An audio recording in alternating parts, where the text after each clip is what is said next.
আসসালামু আলাইকুম, ওয়েলকাম করছি রিয়াসাত আজিম। ভিন্ন ধর্ম মতাদর্শী যারা শুনছেন সবার প্রতি আন্তরিক কৃতজ্ঞতা। অসম্ভবকে সম্ভব করার অনেক ধরনের বিজ্ঞাপন আমরা দেখেছি, কখনো অনন্ত জলিলকে দেখেছি, কখনো অন্য তারকাকে দেখেছি, কিন্তু অসম্ভবকে সত্যিকার অর্থে কিভাবে সম্ভব করা যায় সেটা করে দেখিয়েছে ভারতের ক্রিকেট সেন্সেশন বৈভব সূর্যবংশী 14 বছর বয়সে। ইন্টারেস্টিং পার্ট কি জানেন? এই ছেলেটা তার ফেস দেখে, তার উদযাপন দেখে, তার 6 মার অ্যাবিলিটি দেখে, তার ব্যাট স্পিড দেখে কেউ কখনো অনুভব করতে পারবে না খুব সহজে যে কি স্ট্রাগল গিয়েছে এখনো গোফ না গজানো। কিংবা আইপিএল এর তো 18 বছরের মতো হয়ে গেল, সেই আইপিএল শুরুর পরে যার জন্ম, সেই ছোট্ট ছেলেটার 14 বছরের জীবনে। সঞ্জীব সূর্যবংশীর ছেলে, যে গ্রামে তার বেড়ে ওঠা সেটার নাম হচ্ছে তাজপুর, বিহারের সামস্তিপুর নামক একটা ছোট্ট জেলায় তার জন্মগ্রহণ। ক্রিকেট ফ্যাসিলিটিস খুব একটা নেই, তাই প্রতিদিন, ইন্টারেস্টিং গল্পটা শুরু হয় এখান থেকেই, 90 কিলোমিটার তাকে পাড়ি দিতে হতো বিহার থেকে পাটনায় যেতে ক্রিকেট খেলবে দেখে।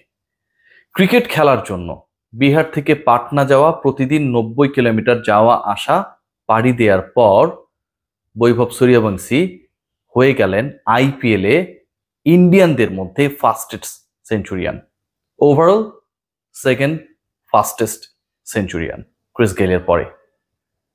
তার মা ঘুমাতেন মাত্র 3 ঘন্টা, রাত 2টায় ঘুম থেকে উঠতেন, তারপরে তার জন্য ফুড রেডি করতেন, কারণ ছেলে তো সেই ভোরে, আমাদের হিসাব নিকাশ অনুযায়ী মোটামুটি ফজরের পরেই রওনা দিয়ে দিবে বিহার থেকে পাটনার উদ্দেশ্যে। বাবা প্রতিদিন নিয়ে যেতেন।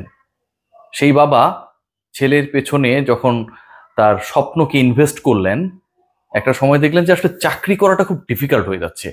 মানে তিনি যদি তার চাকরিতে থাকেন তাহলে ছেলেকে প্রতিদিন বিহার থেকে পাটনায় নিয়ে ক্রিকেট কোচিং করানো, ক্রিকেট একাডেমিতে প্রশিক্ষণ নেওয়ার যে কর্মযোগ্য, স্বপ্নকে ছোঁয়ার যে কর্মযোগ্য, সেইটা আসলে বাধাপ্রাপ্ত হবে।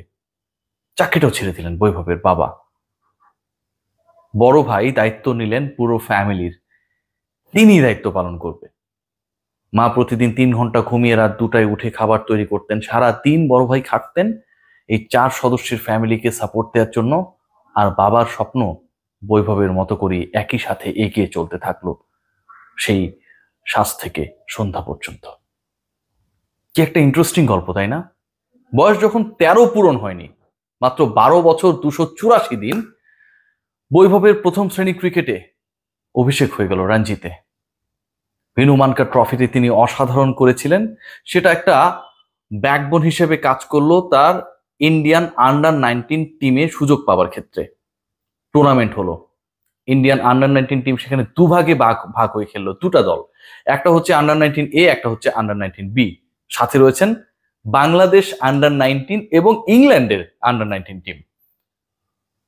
ইংল্যান্ডের বিপক্ষে 53 তার প্রথম ম্যাচ, আন্ডার 19 ক্যাটাগরিতে খেলছেন 13 বছরের বৈভব, ভাবা যায়। বাংলাদেশের এগেনস্টে 70+। চোখে পড়লেন ওয়াসিম জাফরের, যিনি আবার বাংলাদেশ অনূর্ধ্ব 19 দলের সেই সময়ের কোচ, ইন্ডিয়ান ওপেনার ওয়াসিম জাফর। বুঝতে পারলেন যে এই ছেলেটা আসলে special talented cricketer, and he is going to be the next sensation of Indian cricket. Wasim Jaffer তিনি শুনিয়েছেন যে কিভাবে বৈভবের কাছ থেকে তার গল্প তিনি শুনেছেন, কিভাবে তিনি ব্যাটিং টিপস দিয়েছেন, কিভাবে অদম্য মানসিকতার এই ছেলেটার এগিয়ে চলার পথ চলার গল্পগুলো সচক্ষে দেখেছেন। কি ইন্টারেস্টিং, তাই না? আইপিএল যিনি খেলতে নামলেন, প্রথম বলেই তিনি শার্দুল ঠাকুরকে ছক্কা মারলেন। মাত্র থার্ড ম্যাচে এসে শতক হাঁকিয়ে দিলেন। 65 যখন তার রানস, তখন তিনি 28 বলে ওই 65 রানে অপরাজিত। পরের 7 বলে 4টা 6 মারলেন, 3টা 4, সব বাউন্ডারি, ওভার বাউন্ডারি। এরকম একটা সিচুয়েশনে যখন কোনো ক্রিকেটার থাকে যার শতক হাঁকানোর সুযোগ রয়েছে, আইপিএল এ ইন্ডিয়ানদের মধ্যে ইয়াংগেস্ট সেঞ্চুরিয়ান হওয়ার একটা সুযোগ রয়েছে, ফাস্টেস্ট সেঞ্চুরিয়ান হওয়ার সুযোগ রয়েছে, এত কিছু চান্সেস যখন থাকে, তখন তিনি চেষ্টা করেন যে আরো কিছুক্ষণ টিকে থাকি। কমন ক্রিকেটীয় প্র্যাকটিস বিরাট কোহলিও মাঝে মাঝে করেন, আমরা বিরক্ত হই, তাই না? শেষ 7 বলে করলেন 36 রান, ওই যে বললাম 4টা ছক্কা, 3টা 4। কি অসাধারণ! করিম জানাতের 1 ওভারে 30, পরের ওভারে ফেস করা প্রথম বলই ছক্কা। 101-35 বলে সূর্যবংশী সূর্যের মতোই আলো ছড়ালেন দিবারাত্রির আইপিএল ম্যাচে। কি ইন্টারেস্টিং! মোহাম্মদ সিরাজের মতো, রশিদ খানের মতো বোলিং অ্যাটাক যেখানটায় তার বিপক্ষে, এবং যেই দলের বিপক্ষে তিনি খেলছিলেন গুজরাট টাইটান্স, তারাও টেবিলের ওই সময়টায় 2 নম্বরে। তার মানে কি ধারাবাহিক একটা দল, সেই দলের বিপক্ষে বৈভব এমন খেলা খেললেন, এমন খেলা দেখালেন যে প্রতিপক্ষ মাঠে যারা ছিলেন, ফিল্ডিং করছিলেন, বোলিং করছিলেন, তারাও মন্ত্রমুগ্ধের মতো উপভোগ করছিলেন। গ্যালারিতে যারা গুজরাটের সাপোর্টার ছিলেন, মানে সূর্যবংশীর দলের বিপক্ষে যারা, তারাও যেন খেলা দেখছিলেন না, খাচ্ছিলেন। মজার মজার খাবার আমরা যখন খাই, আশেপাশে কেউ তাকাই না। বৈভবের ব্যাটিং যেন একটা টেস্টি ফাস্টফুডে পরিণত হলো, যত পারো খাও। রাশিদ খানের বলে যখন এলবিডব্লিউর অ্যাপিল হলো, যখন ওই পার্টিকুলার ডিসিশনসের এগেনস্টে রাশিদ খানরা রিভিউ করলেন, স্তব্ধ গ্যালারি। সবার প্রতীক্ষা যেন বৈভব আউট না হয়। তার কাছ থেকে তো আরো ফাস্টেস্ট ব্যাটিং, আরো দৃষ্টি নন্দন ছক্কা দেখার অপেক্ষা। আউট হলেন না। যখন আউট হয়েছেন 38 বলে 101, এবং তারপর বলেছেন, I am what I am only for my parents. একজন স্বপ্নবাজকে আসলে সত্যিকার অর্থে সফল করার পেছনে বাবা মার ভূমিকা কোন পর্যায়ে হতে পারে, ভাইয়ের ভূমিকা কোন পর্যায়ে হতে পারে, যে ছেলেটা বিহার থেকে পাটনায় গিয়ে 90 কিলোমিটার পাড়ি দিয়ে এভরিডে তার স্বপ্নকে ছোঁয়ার চেষ্টা করেছেন, যার বাবা চাকরি ছেড়ে দিয়েছেন শুধুমাত্র ছেলের সেই স্বপ্ন পূরণের জন্য। স্বপ্নটা তার ছেলের থেকেও বাবার যেন বেশি হয়ে যায়।